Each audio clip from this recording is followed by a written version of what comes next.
Hello বন্ধুরা, আজকে আসছি আমার ছাদ বাগানের বাইরের একটি বাগানে। আজকের বাগানটি হচ্ছে আমার বড় খালার। তো এখানে এসে দেখলাম যে তাদের গাছগুলো অযত্নে বেড়ে উঠছে। গাছের চারিদিকে ডালপালাগুলো সব ছড়িয়ে ছিটিয়ে আছে, কোনো পরিচর্যাই করেনি তেমন একটা। তাছাড়া গাছগুলোর বেশ কিছু ডাল কিন্তু পচন ধরেছিল, সেগুলো কাটা হয়নি। তবে অনেকগুলো ফলও লটকেছে গাছে। আর নিচের টবগুলোতেও এখানে দেখতে পাচ্ছেন যে পানি জমে আছে। গাছের অবস্থা দেখে বোঝা যাচ্ছে কোনো রকম যত্নই তারা করেনি।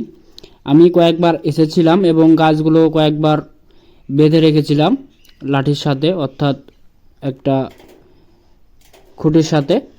তবে সেগুলো তো আর প্রতিদিন এসে যাওয়া আসা করা যায় না, সেই জন্য হয়তো তারা আর কোনো পরিচর্যাই করেনি, আমি যা করে রেখেছিলাম তাই।